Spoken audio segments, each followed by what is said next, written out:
Oke, mari kita langsung aja nih menyelam ke pertanyaan Anda yang relevan banget. Kenapa ya film superhero Indonesia itu rasanya kok sulit gitu buat sukses besar? Padahal kalau kita lihat, minat ke genre superhero, apalagi yang dari luar, itu ada loh dan lumayan kuat. Iya, iya. Pertanyaan bagus nih. Dari berbagai analisis industri sama catatan Anda, tuh kita emang bisa lihat ada beberapa lapis masalah gitu ya. Ada soal klasik kayak budget produksi, terus kualitas CGI-nya kan. CGI itu emang sering jadi sorotan ya? Betul. Terus ada dominasi Hollywood yang udah kuat banget, sama preferensi pasar kita sendiri yang unik. Nanti kita sentuh dikit juga soal perbandingan sama pendekatannya Nolan di Batman tuh. Oke. Tapi, nah yang paling penting nih, kita bakal dalami perspektif kunci dari Anda soal pentingnya nilai super dan hero itu sendiri. Gimana eksekusinya? Persis.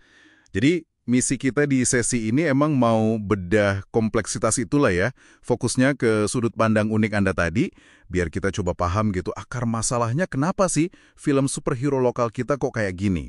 Nah, kita mulai dari yang paling sering disebut-sebut dulu kali ya, soal dana sama teknologi. Oke. Ya, ini emang jurang anggarannya kelihatan banget sih. Produksi lokal kita tuh sering banget di bawah, katakanlah 40 miliar rupiah. Sementara Hollywood kan, gampang aja keluarin 150 juta, bahkan 400 juta dolar lebih. Jauh banget ya bedanya. Nah, kesenjangan ini kayak yang Anda catat tuh, langsung ngefek ke kualitas CGI-nya. Padahal CGI ini kan krusial banget buat genre gini. Penonton kita udah kebiasaan lihat standar Hollywood, jadi ya standarnya tinggi. Iya ya, ekspektasinya jadi tinggi banget.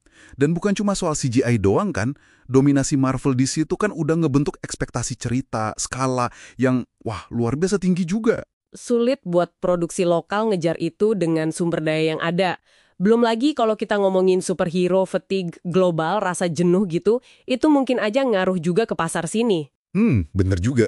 Ditambah lagi, kalau kita intip data historis dari sumber Anda, pasar Indonesia ini kan secara konsisten emang lebih demen genre horor atau drama komedi, yang ongkos produksinya relatif lebih ringan lah. Iya sih, horor emang kuat banget di sini. Makanya buat bangun fans base loyal buat superhero lokal itu ya butuh waktu, butuh investasi panjang, strategi mateng. Kayak upaya bangun universe, contohnya Jagat Cinema Bumi Langit tuh, kan tantangannya gimana ngenalin banyak karakter cepet-cepet tapi nggak ngorbanin dalamnya cerita atau ikatan emosi penonton. Itu nggak gampang. Nah ini menarik. Ada yang mungkin mikir, udahlah tiru aja Nolan sama Batman-nya. Minim CGI tapi sukses. Tapi sumber Anda malah bilang perbandingan ini agak kurang pas ya. Oh, beda banget. Suksesnya The Dark Knight itu kan karena fokusnya ke realisme, ada unsur thriller kriminalnya. Terus Batman-nya kan manusia biasa pakai teknologi canggih. Ini kontras banget sama superhero lokal kita, kayak Gundala atau Sri Asih, yang kekuatannya fantastis banget gitu, dan butuh CGI kuat biar meyakinkan. Oke. Jadi meskipun Nolan pakai efek praktis, skalanya tetap gede banget ya. Ledakan, Batmobile gitu-gitu. Butuh budget Hollywood juga. Jelas. Bukan jalan pintas murah sama sekali, dan ini ngebawa kita langsung ke inti argumen Anda yang menurut saya tajam banget. Bahwa masalahnya mungkin bukan cuma di teknis atau dana aja, tapi lebih dalam. Dia eksekusi nilai super dan hero-nya di cerita. Wah, ini dalam nih. Coba kita bedah dikit. Jadi, menurut Anda nih, super itu nggak cuma soal punya kekuatan hebat doang, tapi harus ada logikanya gitu di balik itu.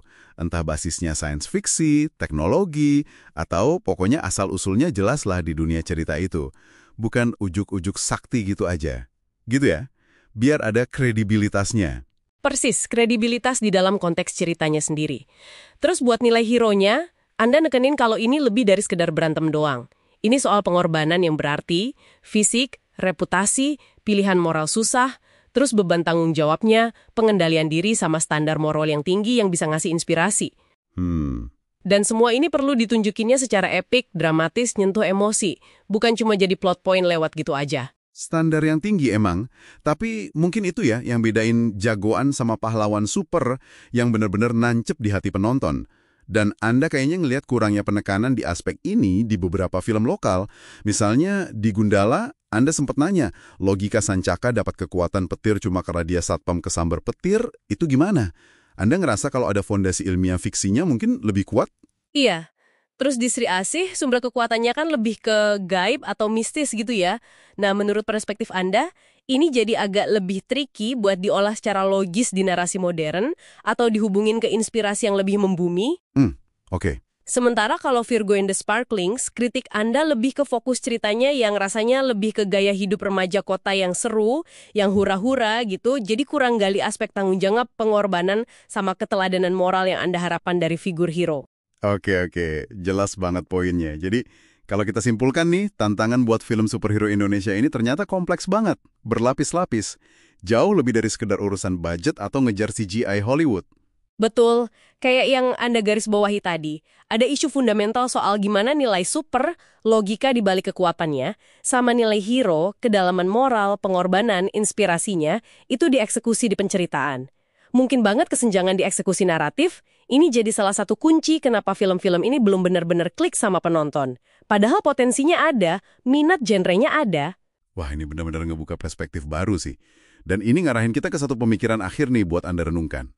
Mengingat semua tantangan ini, dan terutama perspektif Anda soal apa sih yang bikin superhero itu hidup, mungkin nggak sih jalan ke depan buat sineas kita itu bukan cuma nyoba mengejar teknis Hollywood pakai dana terbatas. Menarik. Tapi justru nemuin formula yang baru banget, yang unik, yang mungkin lebih nyender ke kekuatan cerita khas Indonesia, relevansi budaya kita, atau bahkan definisiin ulang aja apa itu superhero di konteks kita. Mungkin di situ kuncinya, biar benar-benar resonansi. Sesuatu buat dipikirin lebih lanjut lah ya.